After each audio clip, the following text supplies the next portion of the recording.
ரெண்டாவது ஒரு பிரசங்கியா இருக்கிறாங்க. நம்முடைய ஜனனி. எல்லாரும் கைத்தட்டி ஜனனியை வரவேற்போம். கர்த்தர் நம்மோடு பேசுவாராக.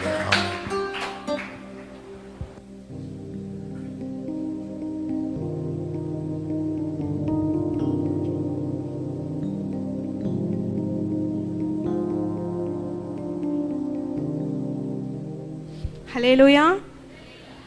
சத்தமே கேட்கலையே, டயர்ட் ஆயிட்டீங்களா? அதுக்குள்ளே நிறைய வச்சிருக்கேனே சொல்றதுக்கு. ஹல்லேலூயா. கர்த்தருடைய பரிசுத்த நாமத்துக்கு மகிமை உண்டாவதாக. இன்று இங்கே வந்திருக்கிற உங்கள் யாவரையும் இரட்சகராக இயேசு கிறிஸ்துவின் இனிய நாமத்தினால நான் வாழ்த்துக்கிறேன், வரவேற்கிறேன். நான் பேசும்படியாக எனக்கு கொடுக்கப்பட்டதான வார்த்தை மூன்றாவது வார்த்தை. மூன்றாவது வார்த்தை என்ன? அதோ உன் மகன், அதோ உன் தாய். இது எங்க கொடுக்கப்பட்டிருக்கிறதுனா, யோவான் எழுதின சுவிசேஷம் 19ஆம் அதிகாரம் 26ஆம் வசனமும் 27ஆம் வசனமும். இந்த வார்த்தையை நம்ம 2 பாகங்களா பிரிக்க போறோம். எத்தனை பாகமா பிரிக்க போறோம்? எல்லாரும் பதில் சொன்னாதான் நான் சொல்லி முடிப்பேன், இல்லைனா லேட் நைட் ஆயிடும் சொல்லிட்டேன். எத்தனை பாகமா பிரிக்க போறோம்? கேக்குதா நான் பேசுறது எல்லாருக்கும்? அப்ப நீங்க பேசுறது எனக்கும் கேட்கணும்ல. எத்தனை பாகமா பிரிக்க போறோம்? 2 பாகங்களா பிரிக்க போறோம். முதல் பாதி இயேசு தன்னுடைய தாயாகிய மரியாளிடத்துல சொல்லுகிற வார்த்தை, ஓகேவா? செகண்ட் ஹாஃப் இயேசு தன்னுடைய அன்பான சீஷனை நோக்கி சொல்லுகிறதான வார்த்தை. பார்ப்போமா? முதல் பாதியை பார்க்கலாம். யோவான் எழுதின சுவிசேஷம் 19ஆம் அதிகாரம் 26ஆம் வசனம். ஸ்திரீயே, அதோ உன் மகன் என்றார். என்ன சொன்னாரு? ஸ்திரீயே. மரியாள் யாரு? இயேசுவினுடைய அம்மா, தாய். ஏன் தாய் இல்ல அம்மான்னு அவர் வந்து அவங்க அம்மாவை கூப்பிடாம ஸ்திரீயே என்று சொன்னாரு? இதான் ஃபர்ஸ்ட் டைம் ஸ்திரீயேன்னு சொல்றாரான்னு கேட்டீங்கன்னா இல்ல. யோவான் எழுதின சுவிசேஷம் 2ஆம் அதிகாரம் 4ஆம் வசனத்துல ஸ்திரீயே, எனக்கும் உனக்கும் என்ன என்று எங்க கேட்கிறாரு? கானா ஒரு கல்யாணத்துல கேட்கிறாரா? அப்போது ஃபர்ஸ்ட் டைம் கிடையாது. எங்க கேட்கிறாரு? பிக்சர் பாருங்க.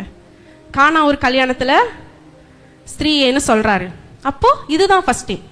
சிலுவையிலையும் ஸ்திரீயேன்னு சொல்றாரு, எங்கேயுமே அம்மான்னு சொல்லல. ஏன் அப்படின்னு பார்க்கலாமா? மத்தேயு 12ஆம் அதிகாரம் 46ஆம் வசனத்திலிருந்து 50ஆம் வசனம் வரைக்கும் வீட்டுக்கு போய் வாசிச்சு பாருங்க. அது என்ன சொல்லுதுன்னா, இயேசு ஒரு கூட்டத்திற்கு பிரசங்கித்து கொண்டிருக்கிறார். என்ன பண்றாரு? பிரசங்கித்து கொண்டிருக்கிறார். அந்த டைம்ல ஒருத்தர் ஒரு செய்தி கொண்டு வரார். என்ன செய்தி தெரியுமா? உங்களுடைய தாயும் உங்களுடைய சகோதரர்களும் உங்களை பார்க்க வந்திருக்காங்கன்னு இயேசு கிட்ட செய்தியை கொண்டு வராங்க. அப்போ இயேசு என்ன கேட்கிறார் தெரியுமா? மத்தேயு 12ஆம் அதிகாரம் 48ஆம் வசனத்துல, என் தாய் யார், என் சகோதரர் யார் அப்படின்னு கேட்கிறார். அதுக்கு பதிலும் அவரே சொல்லிடுறார் 50ஆம் வசனத்துல, பரலோகத்தில் இருக்கிற என் பிதாவின் சித்தத்தின்படி செய்கிறவன் எவனோ அவனே எனக்கு சகோதரனும் சகோதரியும் தாயுமாய் இருக்கிறான் என்றார். யாரெல்லாம் அவருக்கு சகோதரர் தாயின்னு சொல்றாரு? பிதாவின் சித்தத்தை செய்கிறவர்கள். அப்போ மரியாள் மட்டும்தான் அவங்க அம்மாவான்னு கேட்டா இல்ல. இங்க இருக்க நீங்களும் அவருக்கு அம்மா தான். தகப்பன், தாய், சகோதரி எல்லாமா இருக்கிறாங்க. பிதாவின் சித்தத்தை செய்கிறவர்கள் யார்களோ அவர்கள் எல்லாமே அவருக்கு தாய். அதற்காக தான் அம்மா நாங்க மென்ஷன் பண்ணாம தாய் என்று சொல்லாம ஸ்திரீயே என்று அவர் சொல்லுகிறத நாம் பார்க்கிறோம். ஆமென். ஃபர்ஸ்ட் ஆஃப் புரிஞ்சிருச்சா? ஓகே. செகண்ட் ஆஃப் தனக்கு அன்பா இருந்த சீஷனை நோக்கி அவர் சொல்லுகிற வார்த்தை. எனக்கு ஒரு கேள்வி நான் ரெடி பண்ணிட்டு இருக்கும் போது எனக்கு வந்துச்சு. ஏன் இந்த வார்த்தை, இந்த மூன்றாவது வார்த்தையை மத்தேயு, மார்க், லூக்கா நீங்க எங்க தேடினாலும் கிடைக்காது. அவங்க எழுதவே இல்லை. யோவான் மாத்திரம் தான் எழுதியிருந்தார். ஏன்? யாருக்கா தெரியுமா? ஏன்னா மத்தேயு, மார்க், லூக்கா மூவருமே தங்கள் காதுகளினால் எதை கேட்டார்களோ, அவங்க எதெல்லாம் கேட்டாங்களோ, கேள்விப்பட்டாங்களோ அதை மாத்திரம்தான் எழுதியிருந்தாங்க. யோவான் மாத்திரம்தான் எதெல்லாம் பார்த்தாரோ, எந்த காட்சிகளை அவர் பார்த்தாரோ, அவர் கண்களினால் கண்டாரோ அதை எழுதியிருந்தார். ஆமென். அவர் அதை எழுதியிருந்தார். என்னெல்லாம் பார்த்தாரோ அதை எழுதியிருந்தார். சரி, அன்பான சீஷன் யாரு? அண்ணா சொல்லிட்டாங்க, யோவான். எங்க கொடுத்திருக்கு? யோவான் 13ஆம் அதிகாரம் 23, 25 என்ன கொடுத்திருக்கு? அவருடைய மார்பில சாய்ந்து கொண்டிருந்த ஒரு சீஷனா யோவான் இருந்தார். ஆமென். அப்ப கூட ஏசப்பா சொல்லியிருக்கலாம்ல, எல்லாத்தையுமே முன்னறிந்தவர் தானே ஏசு கிறிஸ்து.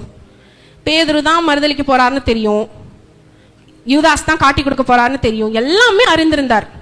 அப்போ யோவான் தான் மரியாதை பார்த்துக்க போறாருன்றதே அறிந்திருப்பார்ல.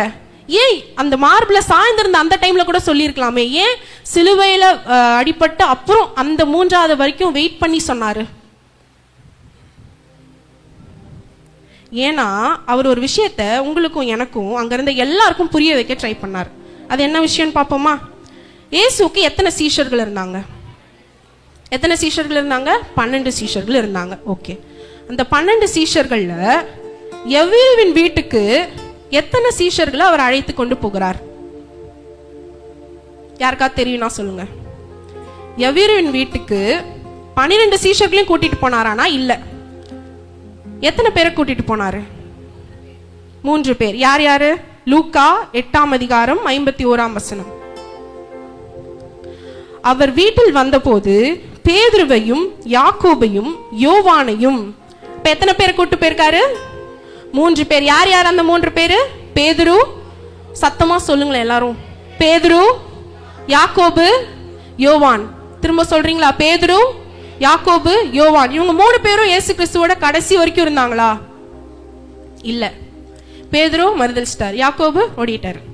யார் கடைசி வரைக்கும் அப்ப நின்றது? யோவான் மட்டும்தான் கடைசி நிமிஷம் வரைக்கும். பேதுரு சொன்னார், நான் எல்லாமே உங்க கூடவே தான் இருப்பேன் கடைசி வரைக்கும், என்ன ஆனாலும் இருப்பேன். ஆனா இருந்தாரா? இல்ல. ஆனா யார் இருந்தது? யோவான் கடைசி நிமிஷம் வரைக்கும் இருந்தார். அப்ப இதுல இருந்து நமக்கு என்ன தெரியுது? கடைசி நாள் வரைக்கும், நம்மளுடைய கடைசி நாள் வரைக்கும் இயேசுக்காக நிற்போன்னு நம்ம நிர்ணயிச்சுட்டா அதுல இருந்து நம்ம மாறவே கூடாது. அப்படி மாறாம இருந்தா நம்ம வாழ்க்கைக்கு நிச்சயமான ஒரு ஆசீர்வாதம் கிடைக்கும். அப்படிதான் கடைசி வரையும் நின்ற யோவானுக்கு இயேசுவினுடைய தாயாகிய மரியாளை பார்த்து கொள்ளும் பாக்கியம் கிடைத்தது. ஆமென். இது வரைக்கும் புரிஞ்சுச்சா? இப்பதான் நம்ம மெயின் டாபிக் உள்ளே போறோம். 7 வார்த்தை பேசியிருக்கார் ஆண்டவர். இந்த 7 வார்த்தையில 6 வார்த்தையும் எல்லாமே வெளிப்படையான ஒரு வார்த்தையா தான் இருக்கும். Straight points. மன்னிப்பு, இப்போ 2 வார்த்தை நம்ம கேட்டிருக்கோம், மன்னிப்பு, ரட்சிப்பு. ஆனா இந்த 3வது வார்த்தையை பார்த்தீங்கன்னா இது ஒண்ணுதான் சொல்ல வரார் ஆண்டவர் அப்படின்னு ஒன்று கிடையவே கிடையாது.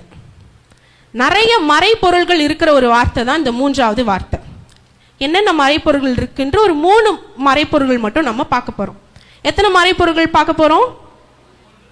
எத்தனை கேட்கலையே? 3 மறைப்பொருள்கள் பார்க்க போறோம். முதல் பாயிண்ட், நான் கொஸ்டின்லாம் கேட்பேன், நோட்ஸ்லாம் எடுத்துக்கோங்க தயவு செய்தெல்லாம் ப்ளீஸ். ஃபர்ஸ்ட் பாயிண்ட் என்ன? அன்பு. எழுதுறீங்களா? சூப்பர். ஃபர்ஸ்ட் பாயிண்ட் என்ன? இந்த சைடு மட்டும் சொல்லுங்க. ஃபர்ஸ்ட் பாயிண்ட் என்ன? அன்பு. இந்த பக்கம் சொல்லுங்க. ஃபர்ஸ்ட் பாயிண்ட் என்ன? அன்பு. சரி, இயேசு தான் சொல்றாரு, பிதாவின் சித்தத்தை செய்கிறவர்களை மாத்திரம்தான் எங்க அம்மா எங்க அப்பா எல்லாம் அப்படி சொல்றாரு. அப்ப ஏன் நான் எல்லாரையும் நேசிக்கணும்னு ஒரு கேள்வி கண்டிப்பா யாருக்காவது இருக்கும் இல்லையா? அப்படி நினைக்கிறவங்க எல்லாம் யார் தெரியுமா? அவ்விசுவாசியிலும் கெட்டவர்களாய் இருக்கிறார்கள் அப்படின்னு நான் சொல்லல, வசனம் சொல்லுது. 1 தீமோத்தேயு 5ஆம் அதிகாரம் 8ஆம் வசனம். ஒருவன் தன் சொந்த ஜனங்களையும் விசேஷமாக தன் வீட்டாரையும் விசாரியாமற் போனால் அவன் விசுவாசத்தை மறுதலித்தவனும் அவ்விசுவாசியிலும் கெட்டவனுமாய் இருப்பான். எல்லாரும் எடுத்துட்டீங்களா வசனம்? அதுல சொந்த ஜனங்கள்னு இருக்கு பாருங்க, அதை நல்லா அண்டர்லைன் பண்ணிட்டு அதுக்கு மேல சபை மக்கள் ஸ்லாஷ் போட்டு உறவினர்கள் அப்படின்னு எழுதுங்க. ஏன்னா வீட்டார்னு இருக்கு, அப்ப நான் வீட்டாரை மட்டும் நேசிக்கிறேன் அப்படின்னு சொல்லுவீங்க. அப்ப சபை மக்களை யார் நேசிக்கணும்? நம்ம தான் நேசிக்கணும். அதெல்லாம் அண்டர்லைன் பண்ணி அதுக்கு மேல சபை மக்கள் ஸ்லாஷ் உறவினர்கள் அப்படின்னு போட்டுக்கோங்க. இந்த வசனத்தின் பிரகாரமாக தான் இயேசு தன்னுடைய தாயாக மரியாளை நேசித்தார். அதே போலதான் அவருடைய சீஷனாகிய யோவானையும் நேசித்தார். அப்படி நேசித்தனால தான், அந்த அன்பு அவங்க மேல 2 பேர் மேலே வச்சதுனால தான் இந்த 3வது வார்த்தை அவர் சொல்லுகிறார், அதோ உன் மகன், அதோ உன் தாய் என்று. ஆமென். இந்த இடத்துல கான்செப்ட் ஆஃப் சர்ச் உருவாகிறத நம்ம பார்க்கலாம். அப்படின்னா என்னன்னா, கிறிஸ்து நமக்கு சபைக்கு தலையா இருக்கிறார். ஒரு அன்பின் ஐக்கியத்தை மரியாளுக்கும் யோவானுக்கும் உருவாக்குகிறதை நம்ம பார்க்கிறோம்.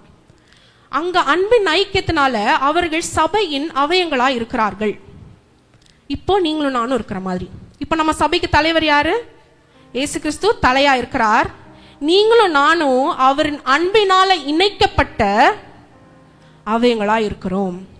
அத முன்னமே சிலுவையில் இருக்கும்போதே சபை அன்பினால தான் இணைக்கப்பட்டிருக்கணும்னு காண்பிக்கும் பொருட்டாதான் இந்த வார்த்தையை அங்க சொல்லி அவர்களுக்குள்ள ஒரு அன்பின் இணக்கத்தை கொடுக்கிறாரு. ஆமென். ஃபர்ஸ்ட் பாயிண்ட் என்ன? சத்தமா சொல்லுங்க. ஃபர்ஸ்ட் பாயிண்ட் அன்பு. செகண்ட் பாயிண்ட் பொறுப்பு. செகண்ட் பாயிண்ட் என்ன? அவ்வளவுதான். சத்தமா மைக் வேணுமா கீழே? செகண்ட் பாயிண்ட் என்ன? பொறுப்பு. இங்க இருக்க எல்லாருக்குமே ஒரு விதமான பொறுப்பு இருக்குதானே? யாராவது பொறுப்பே இல்லாம இருக்கீங்களா? அப்படி யாராவது இருக்கீங்களா? இல்ல. எல்லாருக்குமே உலகத்தின் வாழ்க்கையில ஒரு பொறுப்பு இருக்கு. அப்படிதானே? அதே போலதான் ஆவிக்குரிய வாழ்க்கையிலும் நமக்கு பொறுப்புகள் இருக்கு. அந்த பொறுப்புகளை நம்மளை நம்பி தரணும்னா ஒரு குணம் வேணும். அது என்ன குணம்? அந்த பொறுப்பை, அந்த குணம் வந்ததுக்கு அப்புறம் பொறுப்பை கொடுத்துருவாரு ஏசப்பா.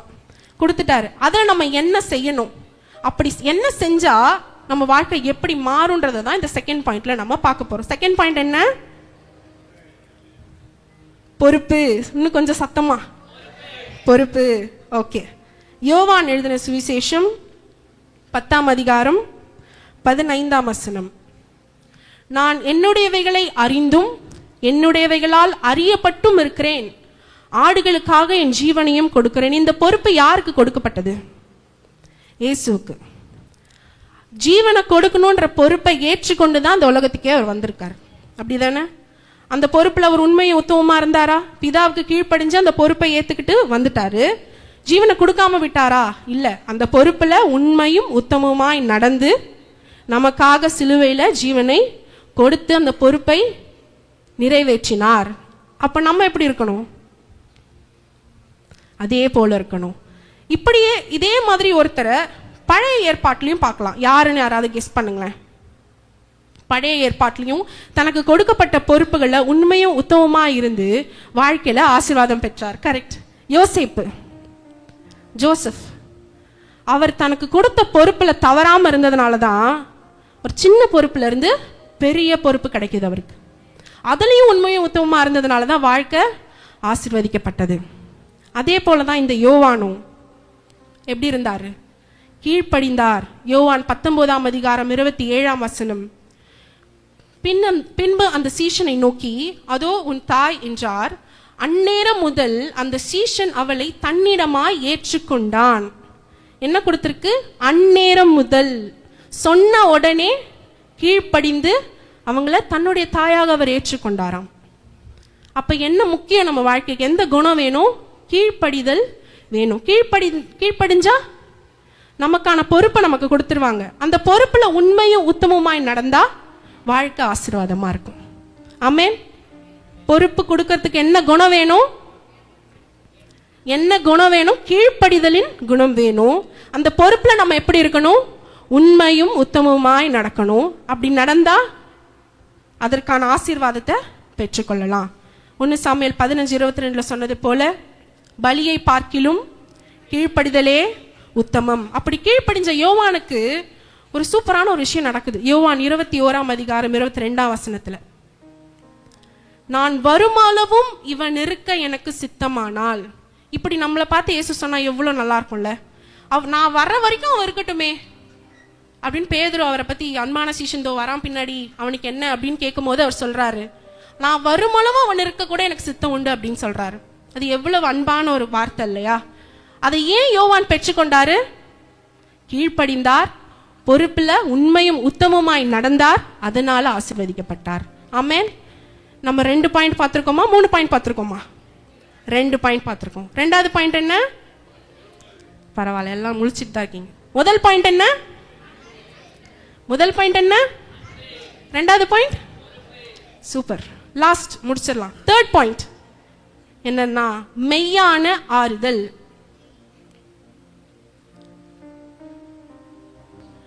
ஒரு எக்ஸாம்பிள் சொல்லணும்னா, இப்போ நம்ம வாழ்க்கையில எடுத்துக்கோங்க, நமக்கு ஏதோ உடம்பு சரியில்லை. வீட்டில் அம்மா அப்பாலாம் நம்மளை எப்படி பார்த்துப்பாங்க? நல்லா பார்த்துப்பாங்க. ஃபீவர் வந்தால் எப்படியாவது டாக்டர்கிட்ட கூப்பிட்டு போயிட்டாவது அதை சரி பண்ணிடணும். அடிபட்டுருச்சுன்னா அந்த காயம் ஆறுற வரைக்கும் அவங்களுக்கு எப்படி இருக்கும்? அவங்களுக்கு அது வலி கொடுக்குற போல இருக்கும். அப்படிதானே? எல்லார் வீட்லயும் அப்படிதானே? அப்ப இந்த மரியாள், இந்த தாய், அவங்க இயேசுவின் தாயாகிய மரியாளுடைய நிலைமையில இருந்து நினைச்சு பாருங்க. அவங்க பெற்றெடுத்து வளர்த்த மகனாகிய இயேசு அடிக்கிறாங்க, உதைக்கிறாங்க, சிலுவையை சுமக்க வைக்கிறாங்க, முள்கிரீடம் வைக்கிறாங்க, உடம்பெல்லாம் ரத்தம் போய்கிட்டு இருக்கு. ஒரு தாயா அந்த இடத்துல என்னால என் பையனுக்கு ஒரு ஆறுதலை கொடுக்க முடியலையேன்னு அவங்களுக்குள்ள ஒரு பாரமும் கண்டிப்பா வந்திருக்கும். அதே போலதான் யோவானுக்கும் இருந்திருக்கும். என்னுடைய தலைவரா இத்தனை நாள் இருந்தாரு, அவளை என்னை வழிநடத்தி கொண்டு வந்தாரு, அவர் பின்னாடி போனேன், அவர் செய்த அற்புதங்களை பார்த்தேன், இப்படியே என் வாழ்க்கை போயிருச்சு. இப்ப நான் என்ன பண்ண? இவர் இல்லை, என்னுடைய தலைவர் இல்லை, என்னோட டீமுக்கு தலைவர் இல்லை, என் கூட இருந்த 11 பேரும் ஓடிட்டாங்க, நான் மட்டும்தான் நிக்கிறேன், எனக்கு ஆறுதல் சொல்ல கூட யாருமே இல்லைன்னு சொல்லி அவங்க 2 பேருக்குள்ளேயும் ஒரு பாரம் நிச்சயமா இருந்திருக்கும். ஏன்னா பக்கத்துல நம்ம ஒரு கஷ்டத்துல இருக்கும் போது நமக்கு ஆறுதல் சொல்ல யாருமே இல்லைன்னா நமக்கு எப்படி இருக்கும்? அந்த நிலைமையில தான் மரியாளும் யோவானும் நின்று இயேசுவை பார்த்துக்கிட்டு இருந்தாங்க. இயேசு எப்படி இருந்தார் அந்த நேரத்துல? நல்லா இருந்தாரா? இல்ல, அவருக்கும் வலி, வேதனை, கஷ்டம் எல்லாம் இருந்துச்சு. சிலுவையில் அடிபட்டு இருக்காரு, ஒரு தப்புமே பண்ணாம. மன ரீதியாவும் உடல் ரீதியாவும் அவருக்கு பயங்கரமான வலி. அந்த நேரத்துல கூட இன்னொருத்தர் அவங்களுக்கு ஆறுதல் செய்யணும்னு சொல்லி அவர் நினைச்சாரு பாருங்க. யோவான் 19ஆம் அதிகாரம் 26ஆம் வசனம். அப்பொழுது இயேசு தம்முடைய தாயையும் அருகே நின்ற தமக்கு அன்பாயிருந்த சீஷனையும் கண்டு, அதுதான் முக்கியமான பாயிண்ட், கண்டு அவர்களை பார்த்து, அவரே வலியும் வேதனையும் அனுபவிச்சுட்டு இருக்காரு சிலுவையில. ஆனா அவர் என்ன பண்றாரு? கீழே ஆறுதல் இல்லாம தவிக்கிற 2 பேரை பார்க்கிறாரு, பார்த்து சொல்லுகிறார், அதோ உன் தாய், அதோ உன் மகன் என்று. அந்த நேரத்துல இந்த வார்த்தை அவங்களுக்கு எவ்வளவு ஆறுதலா இருந்திருக்கும் இல்லையா? என் மகன் இல்லையே அப்படின்னு அவங்க மரியாள் யோசிக்கிற நேரத்துல, உனக்கு ஒரு மகனை நான் வச்சுட்டு போறேன்னு ஒரு மெய்யான ஆறுதல் அங்க வெளிப்படுத்துகிறார். அதே போலதான் யோவானுக்கும், இத்தனை நாள் ஒரு தாயா இருந்து நான் உங்களை பார்த்துக்கிட்டேன், இப்ப நான் இல்லையேன்னு வருத்தப்படாதீங்க, உங்களுக்கு ஒரு தாயை நான் வச்சுட்டு போறேன்னு சொல்லி அந்த ஆறுதலின் வார்த்தை தான் இந்த 3வது வார்த்தை, அதோ உன் மகன், அதோ உன் தாய் என்கிறது. அவங்களுக்கு மட்டும்தான் ஆறுதல் செய்தாரான்னு பாத்தீங்கன்னா இல்ல. யாருக்கெல்லாம் அவர் அற்புதம் செஞ்சாரோ அவங்க எல்லாருக்குமே மெய்யான ஆறுதல் தான் கிடைச்சது. குருடர்கள், செவிடர்கள், முடவர்கள், குஷ்டரோகிகள், இவர்கள் எல்லாருக்கும் ஒரு மெய்யான ஆறுதல் ஆண்டவர் கொடுத்தார். குஷ்டரோகிகள்லாம் நினைச்சிருப்பாங்களா நம்மளெல்லாம் யாராவது தொடுவாங்கன்னு? அவங்கள பார்த்தாலே எட்ட ஓடுவாங்க எல்லாரும். ஆனா அவர்களையும் தொட்டு சுகப்படுத்துறாருல, அந்த தொடுற நேரத்துல அவங்க சுகத்தை விட ஒரு ஆறுதல் அவங்களுக்கு கிடைக்கும் பாருங்க உள்ளான மனசுல.